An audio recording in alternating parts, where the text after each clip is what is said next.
ओम श्री गुरुवे नमः। ओम शांति शांति शांति। प्रणाम भगवान। भगवान पक्षपात रहित अनुभव प्रकाश श्री स्वामी विशुद्धानंद जी प्रसिद्ध काली कमली वाले बाबा जी द्वारा विरचित बड़ा ही विशुद्ध ग्रंथ और सर्ग नंबर 4 से व्याख्या चल रही है भगवान, जिसमें आज का शीर्षक है कागभूषुंड। पुनः कागभूषुंड आए और कहा, हे साधो, मैंने कोटान कोट ब्रह्मांडों की उत्पत्ति, लय, स्थिति, सम और विलक्षण भी देखी है। अनेक ब्रह्मा, विष्णु, शिवादिकों की रामकृष्ण आदि अवतार देखे हैं, परंतु सब प्रतीति मात्र है, सत नहीं। आत्मा ही सत है। जैसे समुद्र में अनेक फेन, बुदबुदे, तरंग आदि होते हैं, पुनः मिट जाते हैं, जल ज्यों का त्यों स्थित है। हे साधो, मेघों से जो चतुर्मास में बूंदें पड़ती हैं, तिनकी गिनती होनी कठिन है। समुद्र के किनारे बालू की गिनती होना कठिन है, पर तिनकी गिनती भी कोई बुद्धिमान कर सके तो हो सके, परंतु सत्यचित आनंद रूप निज स्वरूप आत्मा से यह माया मात्र अनंत ब्रह्मांड उत्पन्न होते हैं, पुनः मिट जाते हैं, तिनकी गिनती नहीं हो सकती।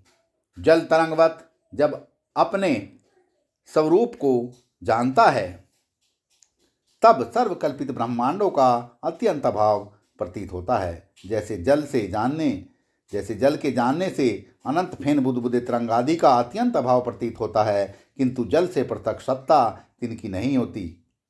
जैसे भौतिक पदार्थ अनंत है, परंतु तीन पदार्थों का स्वरूप जो पंचभूत है, तीन पंचभूतों के ज्ञाता पुरुष को भौतिक पदार्थ विषय अनंता किंचित मात्र की प्रतीति होती नहीं।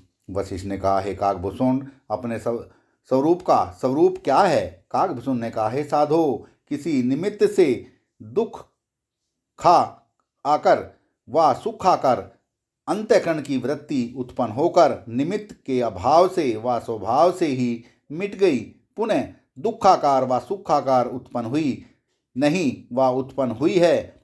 इस व्यवहार को जिसने अनुभव किया है, सोई अपने स्वरूप का स्वरूप है।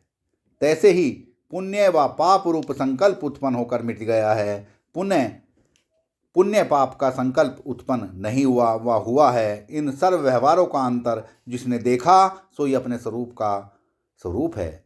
तैसे ही सात्विक की व राजसी व तामसी अंतःकरण की वृत्ति उत्पन्न होकर मिट गई, तब लगा सात्विकी व राजसी व तामसी वृत्ति उत्पन्न हुई नहीं व उत्पन्न हुई है। यह सर्व व्यवहार अंतर जिसने जाना है, सो ये अपने स्वरूप का स्वरूप है। तैसे ही जागृत व स्वप्न व सुषुप्ति अवस्था होकर मिट गई है, जब लग दूसरी अवस्था प्राप्त हुई नहीं व प्राप्त हुई है। इन सर्व संधियों में स्थित हुआ जो स्वयं प्रकाशमान वस्तु है, तथा पूर्वोक्त जागृत आदि संधियों की जिससे सिद्धि होती है, सो ही अपने स्वरूप का स्वरूप है। तैसे ही कमर पर्यंत कोई पुरुष जल में स्थित होवे, सो कमर के नीचे शीतलता का तथा कमर के ऊपर उष्णता का जिससे अनुभव होता है, सो ही निर्विकल्प अपना स्वरूप है। तैसे ही कामाकार, क्रोधाकार, लोभाकार, मोहाकार तथा अहंकार आदि वृत्तियां उत्पन्न होकर नष्ट हो गई हैं, पुनः कामाकार आदिक व अकामाकार आदिक वृत्तियां जब लग उत्पन्न हुई व न हुई, तिनके मध्य में जो निर्विकल्प निर्विकार तीन कामाकार आदिक वृत्तियों के भाव अभाव को तथा अन्य वृत्तियों की अनुत्पत्ति को व उत्पत्ति को जानता है, सोई दृष्टा साक्षी वस्तु अपने स्वरूप है। तैसे ही शांति आदिक वृत्तियां उत्पन्न होकर नष्ट हो गई हैं, अन्य शांति रूप व अशांति रूप वृत्तियां उत्पन्न हुई व न हुई, तिनके भाव अभाव को प्रकाश करने वाला साक्षी चैतन्य वस्तु अपने स्वरूप का स्वरूप है। तैसे ही हर्षाकार व शोकाकार वृत्ति उत्पन्न होकर समाप्त हो गई और अन्य उत्पन्न हुई नहीं है। इन सर्व व्यवहार की पहचान करने वाला अपना स्वरूप है। तैसे ही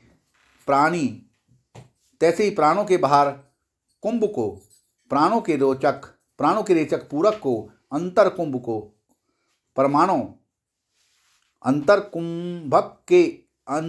को, प्राणों के गमन आगमन को, प्राण अपान को, संधि को जो सिद्ध करता है, सो ये अपना स्वरूप है।